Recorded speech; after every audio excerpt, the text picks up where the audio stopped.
What's up guys, OraMagi here, back again with another video. In my previous video, link in the description if you haven't seen it, I talked about how FLCL was the first show which really got me into anime. However, in reality, it's not that simple. The term gateway is thrown around a lot when talking about a show that's good to recommend to someone who wants to learn more about anime as a genre because they're not quite into it. Or when we want to talk about how they got stuck in this hellhole in the first place. So in this video, I want to explore what a gateway actually is, and I think the best way to do that is by doing my best cosmo-astrological, physical, theoretical science man impression.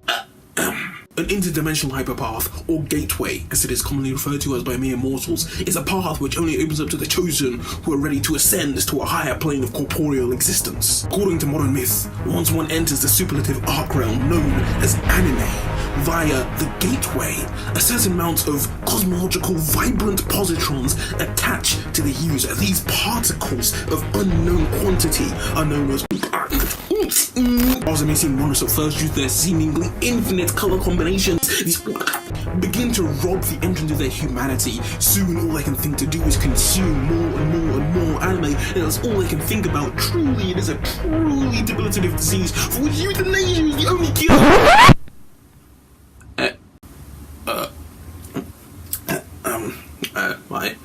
My apologies. I think I may have lost myself in the moment. Roll the intro?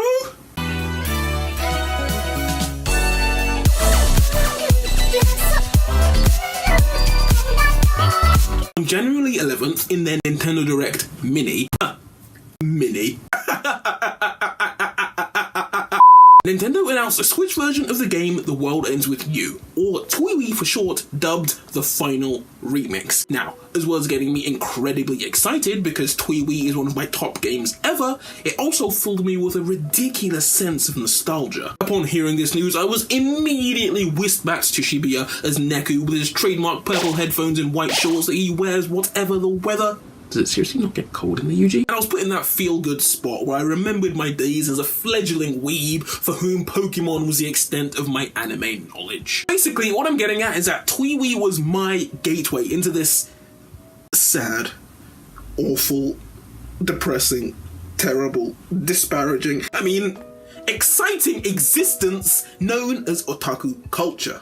But what is a gateway? What defines a gateway? These are some of the questions which I want to try and address over the course of today's video. So, let's get down to it. As far as I'm concerned, there are two criteria which a piece of media must fulfill before being deemed a gateway. Now, everyone has different things which they want from their media, so these criteria are going to differ from person to person. So for the purposes of this video, I'm going to try and generalize these as much as I can. Criteria number 1. The piece of media in question must not turn off the people who are watching it before they have a chance to really get into it. And criteria number 2, which is often the harder of the two to fulfill, the piece of media must leave the person wanting more, not just of that specific kind of media, but of the wider genre as a whole. Let me give you an example to make sure that everything is clear before we move on. I'm going to be referencing these two criteria a lot, so it's not going to do me well if you don't really understand them. So, Full Metal Alchemist Brotherhood. Hold on, that wasn't quite right. Full Metal Alchemist. Full Metal Alchemist. Yes, okay, roll your eyeballs, get it over with. It's a really cliche answer, but it's cliche for a reason. Most people who have seen the show agree that it's the quintessential anime to show to people who are interested in learning more about the genre. It has a great story, memorable characters, great fight scenes, you name it. Anime as a medium is known, and in some cases portrayed as infamous, for exploring topics which are not readily dealt with in, most notably, Western culture. So, a show like Full Metal Alchemist Brotherhood is good at introducing people to a genre which readily deals with topics which may be deemed too heavy-handed for Western culture, such as loss, redemption, and even determination. The show doesn't contain overbearing amounts of fan service, nor is the animation terrible, so for most people, that's criteria 1 satisfied. However, more importantly, it leaves people wanting more. More great storytelling, more great characters, more fight scenes, more character development. It's for these reasons that FMAB is dubbed the quintessential gateway anime. Anyway, this isn't a Full Metal Alchemist Brotherhood appreciation video, so let's move on with haste. Whilst FMAB is a great example of a gateway into the anime world, this wouldn't be much of an analysis if I didn't provide a comparison, aka a show which isn't really a great gateway. Now, earlier on, when I outlined the 2 criteria that a piece of media must meet in order to be defined as a gateway, you were probably thinking of loads of counter-examples, shows that didn't meet those criteria. Those were trashy, fan-service-filled shows such as Valkyrie Drive Mermaid, Maken-ki, Testament of Sister New Devil, and so on and so forth. And you wouldn't be incorrect in thinking of those shows in that way, with their characters often possessing larger-than-life proportions and their bountiful amounts of gratuitous fan service shots. It's clear as day to see why these kinds of shows would turn away a would-be anime fan. But for the purposes of this comparison, I want to talk about a show which on the surface might seem like a good show to introduce someone, a good gateway, but it fails to meet the 2 outlined criteria. Can you guess what it is? I'll give you some time. Think about this one.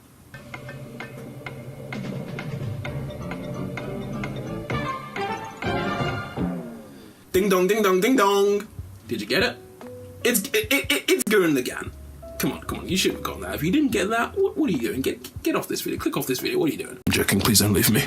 Unless you're like me and you grew up watching Power Rangers every Saturday morning, then a show like Gurren Lagann probably isn't for you. Not only is mecha not everybody's cup of tea, but the early focus on Yoko's cleavage and rear could easily make some people question what exactly it is they're watching. Not me, of course. I'm impervious to such normie repellent. But yeah, for as much as I sing its praises, Gurren Lagann isn't a show which I'd recommend to everyone if they wanted to learn more about anime as a genre. Therefore, it's not a good gateway. Arguably, the story doesn't really kick in for Gurren Lagann until episode 7, and after episode 1's fanservice-based antics, you can see why it might turn some people off. Not to mention episode 4's terrible animation.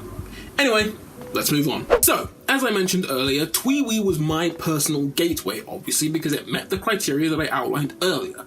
However, in the case of The World Ends With You, you could argue that it met those criteria to an even greater extent. As I mentioned earlier, FMAB is a great gateway to anime, but I personally believe that a game like TWEWY is a gateway to much, much more. Even though I haven't played the game in over 5 years, thinking back on it, I can still vividly remember running around the streets of Shibuya, shopping at the various stores in the 109, learning about the sad, sad story of Hachiko, and topping it all off with a game of Tin Pin Slammer. Why is all of that so important to me? Why can I still remember that so vividly as if I just played the game yesterday? That's because if I hadn't played The World Ends With You, I genuinely, wholeheartedly believe I wouldn't be standing here today talking to you guys about anime. I wouldn't have any of the posters behind me, I wouldn't be wearing a shirt that says Tokyo on it, and I wouldn't have any of the figurines on my shelves. As well as developing me as a person, TWEWY introduced me to the wild, colourful, crazy world of Japanese pop culture. And that's what I mean by it was a gateway to much, much more. So after the TWEWY final remix had been announced, I was scrolling through Instagram, at EMZ, what are you doing if you're not following me, and I came across this wonderful piece from Ilya Kushinov, a well-known digital artist, and part of the associated caption read, "The World Ends With You is the most important game in my life." And that hit me. It really hit me. No, I mean it really hit me. Oh.